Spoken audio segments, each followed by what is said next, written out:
বিসমিল্লাহির রহমানির রহিম। আসসালামু আলাইকুম। জয় বাংলা, আমার সোনার বাংলা, আমি তোমায় ভালোবাসি। ভার্চুয়াল এডিটর হাফেজ মাওলানা শাহজালাল গোলদার স্টুডিওর বাহির হতে মাননীয় প্রধানমন্ত্রী শেখ হাসিনার আজকের যে ভাষণ 17 জুলাই 2024 সন্ধ্যা 7:30।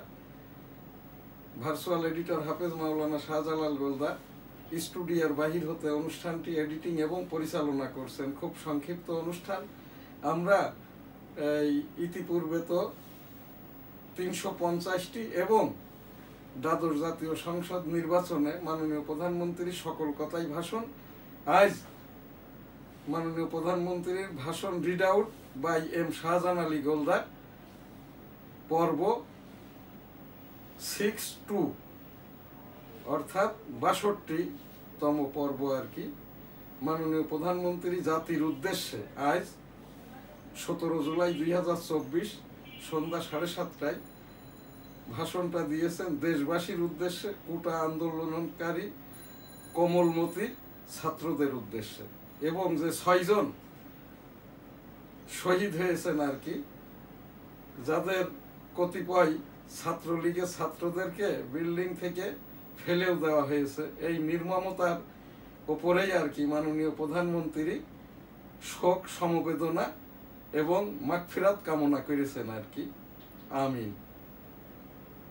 আমিও এনএসটিভি টেবিল থেকে এই যে 6 জন শহীদ হয়েছেন তাদের বিদেহী আত্মার শান্তি কামনা করি। রাব্বুল আলামিন তাদেরকে জান্নাত দান করুন। আমিন। আস্তাগফিরুল্লাহ রাব্বিহিম মিন কুল্লি যামবি ওয়া আতুবু ইলাইহি ওয়া লা হাওলা ওয়া লা কুওয়াতা ইল্লা বিল্লাহিল আলিয়্যিল আযীম।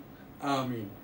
মাননীয় প্রধানমন্ত্রী বলেছেন, আন্দোলনের প্রেক্ষিতে 2018 সালে আমি এই যে কোটা বাতিল করি। অতঃপর মুক্তিযোদ্ধাদের আবেদনের প্রেক্ষিতে হাইকোর্টে মামলার প্রেক্ষিতে রাষ্ট্র কর্তৃক আবারও কোটা বহালের জন্য মাননীয় উচ্চতর আদালতের দ্বারস্থ হই। উচ্চতর আদালত হতে আর কি এই ছাত্রদেরকে এবং আহ্বান করেছেন আর কি, যে ছাত্ররা এসে উচ্চতর আদালতে তারা বলুক, তাদের কথা শোনা হবে এবং ন্যায়নিষ্ঠ ভাবেই আর কি এখান থেকে কোটা সংস্কার আন্দোলনের ওপরে যে মামলা হয়েছে তার মাননীয় উচ্চতর আদালত হতে বিচারটা হবে। মাননীয় প্রধানমন্ত্রী শেখ হাসিনা কোমলমতি এই ছাত্রদের যারা কোটা আন্দোলন করছে এদের গার্ডিয়ানদেরকে বলেছেন, ইতিমধ্যে তো ইউনিভার্সিটি গ্র্যান্ড কমিশন এবং শিক্ষা বোর্ডগুলো অন্যান্য প্রাতিষ্ঠানিকভাবে আর কি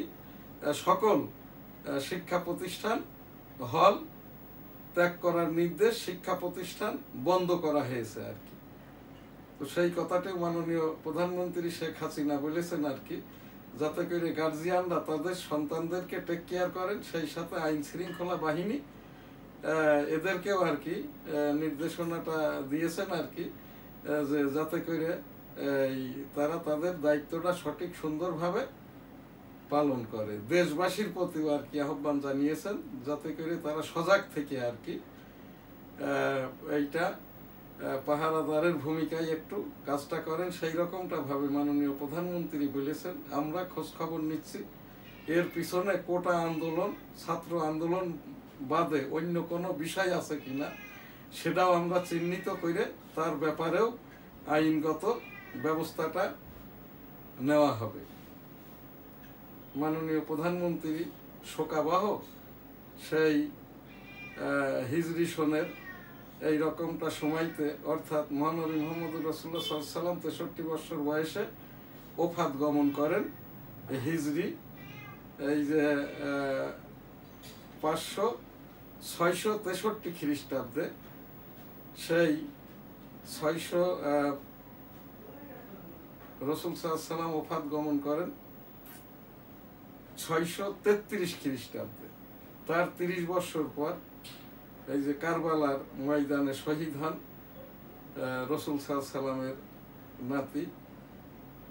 করুণভাবে আর কি সেই শোকাবহ দিনে আর কি মাননীয় প্রধানমন্ত্রী শেখ হাসিনাও এই যে দেশবাসীর লক্ষ্যে এবং এখানটায় মাগফিরাত কামনা করেছেন। আমিন। মাননীয় প্রধানমন্ত্রীর এই যে সুষ্ঠু সুন্দর কথাটার উপরেই আর কি দেশবাসীর যে আহ্বান জানিয়েছেন এনএসটিভির টেবিল থেকে আমি এম শাহজাহান আলী গোলদার এখানটায় রিড আউট করলাম। আলহামদুলিল্লাহ, আল্লাহ হাফেজ। জয় বাংলা, আমার সোনার বাংলা, আমি তোমায় ভালোবাসি। www.dailynewsstar.com রাষ্ট্রসংঘ নিবন্ধিত অনলাইন নিউজ পোর্টাল এবং IPTV নিউজ স্টার টিভি। আমাদের সকল অনুষ্ঠান ICT অ্যাক্ট 2018 পরিপালন সাপেক্ষে এখানটায় অনুষ্ঠিত হয়। আলহামদুলিল্লাহ, আল্লাহ হাফেজ। জয় বাংলা, আমার সোনার বাংলা, আমি তোমায় ভালোবাসি।